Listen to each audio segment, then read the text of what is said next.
What's up, guys? Welcome back to the channel. We got two big jobs today. We're gonna be doing a big driveway cleaning on this lakefront mansion style house, I guess you want to call it. A really nice house up in Lakeway. I actually did the roof earlier last year, which I did get on YouTube. I'll link it down in the description if you want to go see that roof cleaning video. I want to say I'm pretty sure I filmed it. Then again, I might not have. I'll have to go look, but if I can find the video, I'll link it down in the description. So we'll be doing that driveway, and then we're gonna be doing then on the next job we'll be doing a house wash, driveway, back patio, window cleaning. So not excited for that because I don't like doing windows. So going forward, I'm gonna have to adjust my plan if I want to keep doing windows or not. But that's neither here or there.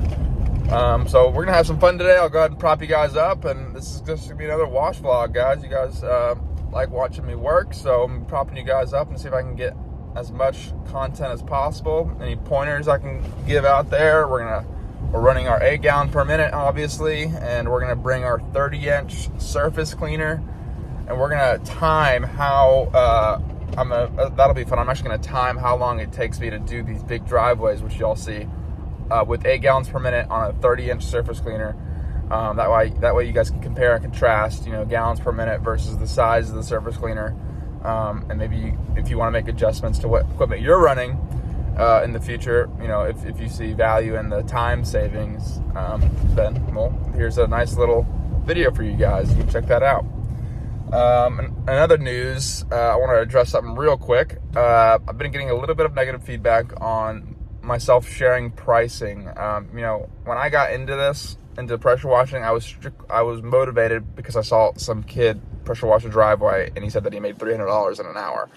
So that's kind of why I've shared my prices, because people watching this that are interested in possibly starting their own business, doing their own thing, want to put themselves out there or what have you.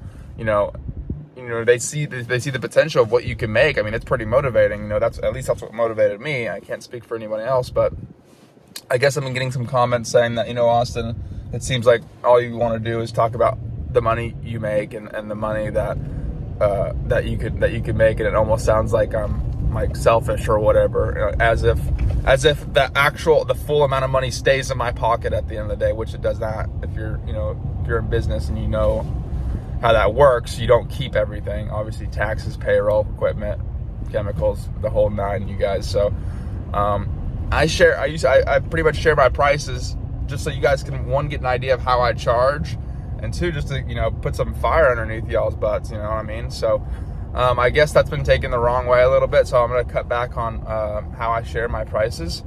And have you guys been watching my channel for as long as it's been alive, you guys know what I charge. You guys know, you guys can look at the job and kind of get an idea of where I'm falling as far as prices. But let's go ahead and get to the job, and we'll show you guys what we're doing. Real quick, stay tuned for the last part of this video, because tomorrow I'm gonna go and get a Borla exhaust with some big old black dual rear exit tips coming out the back of the truck installed. Yeah, guys, and look, I'm not the type of person that goes and spends all kind of stupid money on stupid things. I definitely believe in any kind of extra money you get, or everything should be reinvested. Just grow your business, and just other things like investments. You shouldn't be spending money on stupid things. But I do believe if you're a hardworking person, man or woman, and you're successful at what you're doing, and you got some extra cash laying around, you are allowed one toy. Get yourself one toy that you can wake up in the morning and say, hey, look, I got this, and I can go and have fun with this. And so this is my truck, and I'm putting one modification on it, and that's going to be my exhaust. It's going to be deep, it's going to be throaty, it's going to be American, it's going to be badass, and it's going to scream me all over it. So stay tuned for the last part of this video. It should be really fun. Nice little before and after. But anyway, let's get to the job. Beautiful Lakeway, Texas. This is the roof that we cleaned about 1.5 years ago. Nice circle drive. We're not going to be touching this public walkway area. So nice little circle drive, not that dirty. A little bit of dirt in the crevices here. Got some mold issues down there. Yeah, I mean, it's just maintenance cleaning. The roof just looks fantastic. The client is super stoked on the roof. That's a year and a half ago, still looks bright and clean. So here's our 30-inch surface cleaner. Whirl away, it's huge. We're gonna plug that up. Obviously we've got 8 gallons per minute. I'm gonna take out the downstream injector right here. I'm gonna take the downstream injector off so we can have full 8 gallon per minute flow. And yeah, we should be fun. Got the water connected. We're filling up on water right now. Probably got 80 gallons in there right now on a 200 gallon tank. So we're gonna pre-treat with probably a 2%, 2.5%, just under the halfway mark. So it's easy to just kind of go in here. This is my water. I'll flip my water all the way on. And then this is my bleach valve. So if I open that all the way up, that's all the way on. So easy, pretty easy to believe that if this is on and this is on, then it's gonna cut whatever's in my bleach tank by half. So that means it's 6%. If I cut this valve in half, the bleach valve, now I'm at 3%. If I cut this in half again, now I'm at 1.5. So if I just go a tad under the 3%, I'm probably in the 2 to 2.5 range. So that's where we'll stick. I don't need any soap. And we're gonna pre-treat all this with 2.5%, and we'll surface clean with the 8 gallons per minute. So I'm gonna prop you guys up and let's have some fun.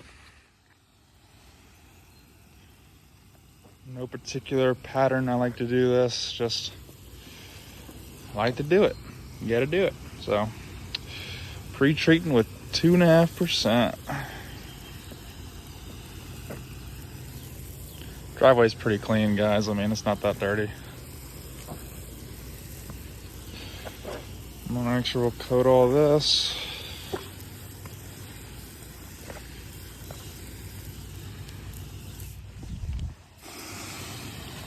And that's all that black mold right there. That'll work on this. All right, guys, it is 10:03. Let's call it 10:05 by the time I get the camera set up and start surface cleaning. Let's see how long it takes me to do this on an 8 gallon per minute with a 30-inch surface cleaner. Let's do it.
Guys, surface cleaned and ball valve rinsed. Now I just got to go ahead and do the post treatment. Give me about 5 minutes for that. So let's look at the watch. Started at 10:03. It's about 10:31. So 26, 27 minutes plus give me 5 minutes for post treatment. So about just over 30 minutes on this driveway with the 8 gallon per minute and the 30-inch surface cleaner. The beast, the monstrosity of a surface cleaner, 30-inch whirl away. That's how you get it done.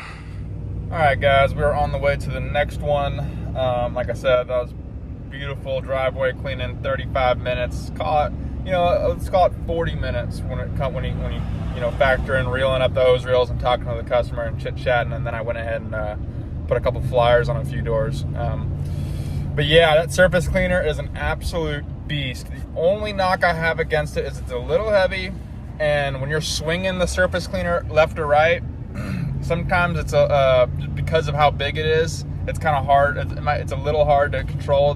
Something like that is really just good for going straight up and down on a flat surface like parking garages or flat parking lots, because this driveway had a slant to it, and so it was kind of hard to swing this heavy thing up and around. But that's neither here or there. It's a really nice surface cleaner, but I think going forward I either will go back to my 20-inch just for jobs like this, or go and buy a 24-inch.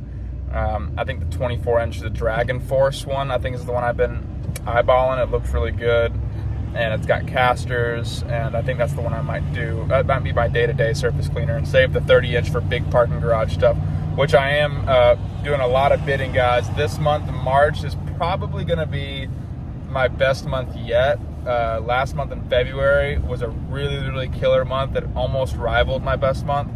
But this month we got a lot of residential already on the books for the next 7 days, and then we got a big apartment complex already approved and buttoned up, ready to go. We're gonna be doing that at the end of March. We're doing all the breezeways, so that's a 5-figure paycheck on that one. So I mean, factor that in with everything else, of which I have yet to find out. We're gonna have a really, really good month this month, and just keep on kicking along, baby. This month is gonna be this year is gonna be crazy.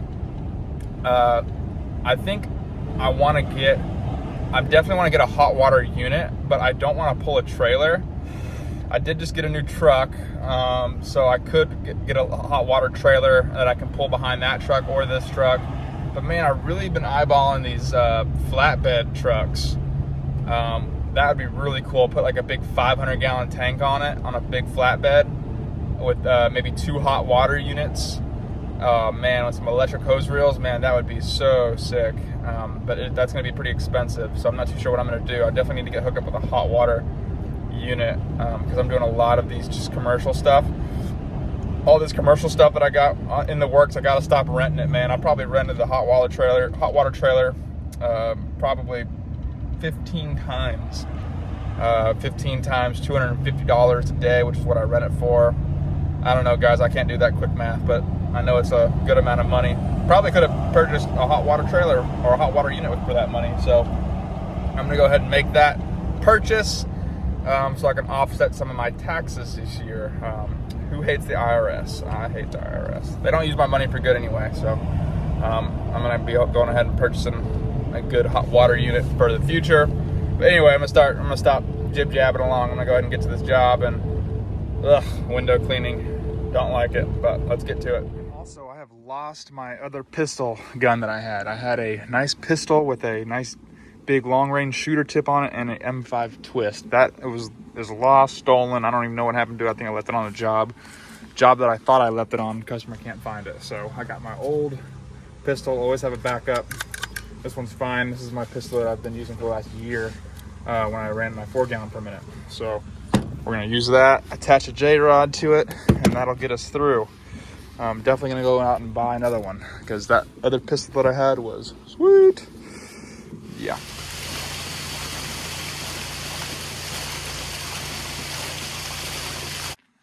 All right, so I'm over there washing, and then all of a sudden my machine just comes to an abrupt halt. And now I'm going to start it. Choke's on. Look at the sound I'm hearing.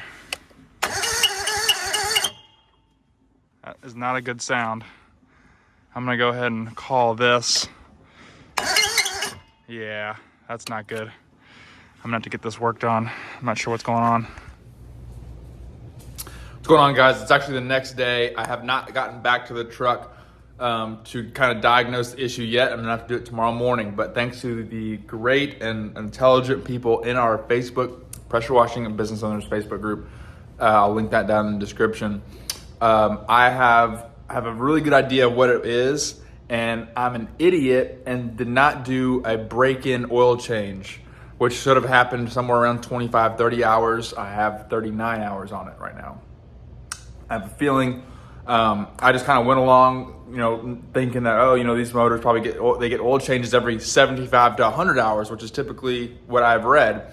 And so I was like, okay, I don't need to touch the oil. I did not even think about a brake and oil change because I'm so stupid. I'm still kicking myself in the foot for it, in the head for it. So I would have gotten oil and oil filter. I'm gonna head back there tomorrow morning, and I have a very good idea that I'm pretty sure that's it. It's low on oil. These machines have a low oil shut off, and which is why it probably won't start back up. And I didn't do the break-in oil change, so it's probably really, really low on oil. So I'm gonna get this done, and we'll let you know how it goes. All right, guys, this is a 2020 Silverado with the factory single exits coming out the side, factory exhaust. Right before I get my Borla XR1 dual exit exhaust, here's the before sound.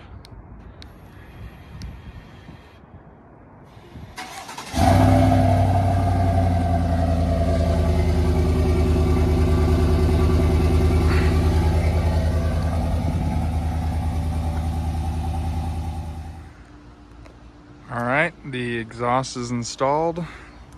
Single Borla XR1 diverted into 2 Y pipes, or 1 Y pipe, and then 2 rear exit 4-inch tips. This is a semi cold start. It's probably been about 45 minutes since I drove the truck. Here we go.